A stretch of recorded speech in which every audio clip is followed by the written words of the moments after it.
Hey folks, welcome to Robin Marvey's page. As you know, on YouTube, we just launched this. We're working on some videos for Mexico, and in about 6 months we're going to be moving to the United States and getting a van and starting van life, and we're going to be carrying you via the camera through all of those events. But there's one big event that we're actually really excited about, and that's going to be in March next year in 2020, and that's where I will be walking across the United States. Now, we've had a lot of people ask questions about that. Some people had no idea what that meant or anything, so I've put together several questions, and so I could answer them in general. Later on, as our channel continues, I will probably go more in depth into what it means and some of the struggles and challenges we're having and the successes that we're working on. But until then, let's go ahead and dive into some of the questions about this whole trip in 2020, okay? Question number one, I guess that's a good question. What is Walk Across America 2020? And essentially, it's walking across the United States, going by foot in 2020. Now, there's a lot of people, well, I won't say there's a lot. There's a lot of people that walk. In the 1800s, it was huge. There were competitions, long distances, and people have walked across the United States for years, going back into the 1800s, where two women walked across. There was a man in 1909 in his 70s that walked across. And there has been a plethora of people who have walked across. It's nothing new. It's nothing super dangerous or crazy or anything. It's not as many people walking across country by any count as the people who hike the Appalachian Trail, or on the West Coast, the Pacific Crest Trail, or the Continental Divide Trail. Extremely challenging routes they are. They're 4 to 6 months each of a walk, probably a little shorter than 6 months, but pretty rough, up and down mountains. It's a completely different concept than walking across the United States, where you're on roads most of the time, and so you're on the side of the road, or you're in towns, or on in the middle of nowhere where you can just see a road extend forever. They both have their unique challenges. The difference is maybe over the last 100 years, 20,000 people have walked the Appalachian Trail, Pacific Crest Trail, Continental Divide Trails in a long distance way, while there may be a total of, on the outside, 150 people who have walked across the United States via the roads and highways. So that essentially is what the Walk Across America is. Okay, next question. Distance and time. That's 2 questions, but let's go ahead and take them. The distance that I will be doing will be, give or take, about 3,500 miles. I'll be going through 11 states. Starting in Boston and ending up in Newport, Oregon. I think the states would be Massachusetts, New York, Pennsylvania, Ohio, Indiana, Illinois, Iowa, Nebraska, Wyoming, Montana, and then back to Oregon. Hopefully in that order. It'll be a lot longer of a walk if I don't do it in that order. But that's essentially the distance. Now the time let me go back to distance. One of the things that you should know, and I will go into it in another video, is where am I going to walk this distance? And I've chosen to walk the longest continuous highway in the United States, and that's historic Route 20. And it starts literally in downtown Boston, and there's a sign that says Newport, Oregon, and it gives the mileage on it.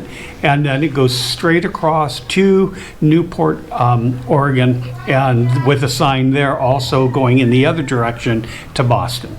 And I chose that for a couple of reasons. It's on and I'll go more into it later on, but it's just a historic road, probably not the best road, the most scenic or the fastest or anything that really jumps out about it, except that it goes through the heart of America. And in and of itself, that's going to make it, for me, really desirable. Okay. Now, the time that we're going to do it is in about 6 or 7 months. I'm not in any big hurry, but I've got to get over some of the last passes going over into Oregon before the first snows come. So I'm shooting to finish up sometime in October or early November. So that's kind of the time frame. You know, you walk 6 days, maybe take a day off, maybe 2 days, maybe 3 if I have an injury. But essentially trying to average 20 miles a day on average, with at least one day off a week will give me about 7 months to go on that. So what's the next question? Difficult. Yeah, difficult. Not really. If you look at the whole thing, it can be overwhelming. It's kind of like, how do you eat an elephant one bite at a time? It's the same thing as how do you walk across the United States. If you were to look at the whole thing that you have to do, it can be pretty intimidating. But if you just realize that you're going to go out and walk for 2 hours and then sit down and relax for 10 minutes, and then get up and say, I might do that again for a couple more hours. You just do that 5 times a day. And then at the end of the day, you kind of have your dinner, you sleep, and all of that. And then you do it again for 7 months. But overall, I don't think it's going to be difficult. You know, there may be some up and downs going up some of the higher mountain passes, steeper roads, but you know, you take your time with that, and it's not a big deal.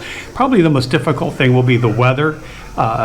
Physically, the temperatures can be, when we get started around March 1st, it's going to be extremely cold and snowy, and what's worse than snow is that 32, 33 degree rain. But again, then you have the heavy rains, the problems in the Midwest with tornadoes, heavy winds, and then you've got the heat of the sun and the direct sun and just the heat itself. So there's a lot of those challenges too. But overall, I don't see it as that difficult. So difficult. Next question. Eating romaine lettuce can be dangerous. We've learned that. You know, I think if you were to probably look at statistics and probability, there are a lot more dangerous things that you probably do in your life than what it would be for walking across country. The absolute most dangerous thing would be, of course, a heart attack or stroke or something where you're extending yourself beyond your own physical capabilities. Other than that, the next one would be getting hit by a car. You are walking a great distance on the side of the road, and you have to be aware of traffic all the time. To date, as far as I know, I'm sure there may be a YouTuber that's going to correct me on this, and please do in the comments below. I believe 3 people have died who've died being hit by a vehicle, somebody texting or one thing or another, very similar death. So there is that danger, but again, when you look at the probability, it's not that dangerous. I don't worry about being robbed. I think one guy was robbed, but he was told in St. Louis not to go over this certain area, and he did, and of course he had all of his stuff with him, and he was robbed. So if you just use common sense. But the great thing about these types of trips is you discover so much good about people. People pull over and talk to you, are willing to help out in different ways. They'll bring you a sandwich, a bottle of water. People are really curious in America. It's a great country. So as long as you use common sense, danger is not even anything I even think about as far as this trip is concerned. Next question. Is it expensive? Yeah, well, yes it is. That's a good question. If you can figure out how much you spent for your week vacation last year or 2-week vacation, and then extend that over 7 months, yeah, there are costs. I mean, this is not like I'm just going camping for the weekend. I've got expenses. My wife is driving the support van we will be living in, but normally I would never be doing that much driving. So we've got expenses for the vehicle. And we're not staying in any hotels at $90 or $100 a night, but there's occasional times we'll have to stay in campgrounds, use showers. We don't have an option. You can't park on the side of the street in many places.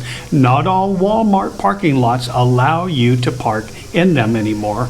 And not only that, but there's not always a Walmart on every corner, especially once you get out in towards Nebraska and Wyoming. You find it's a long distance for anywhere. I'm going to be running through a lot of shoes, probably at least 6 pairs of shoes, food, showers, possible medical situations we need to take care of. We're kind of guesstimating it's going to run about $8,000 total, which actually, when you think about it, it sounds expensive, but when you think that's for almost over half a year to live on, plus do this adventure, it's pretty affordable. And it's going to really rely on a lot of our support from YouTube people like you, family and friends, and people who just appreciate that this is a lot of work to put these videos together. So in the links below, there are a lot of ways that you can help. The first of all, and the easiest way to do it is just keep watching these YouTube channels. Give it thumbs up the videos, subscribe, watch as much of them as you can. That's really important for us, and that really helps out. But if you go to our website, which is, the link is below, robandmarvy.com, there's a whole page on how you can support our work. It's expensive, not only the shoes and the gas and the tires and the mechanics and the parking and all of the things and the logistics of the hike, but also the equipment to film, the time we're taking, and the energy to document it for your viewing. I'm there, I see it all. So we're doing this really to document the trip and to share these adventures with you. So yes, it is expensive. If you feel in your heart you can help us out, go to our website and you can find any different way to support us. We do have Patreon if that was something you were thinking about.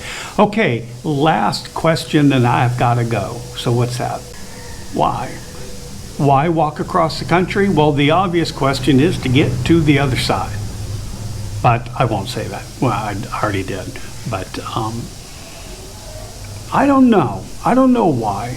I believe one thing is it's just the adventure. It is, yeah, it's just to get to the other side. It really is in many ways.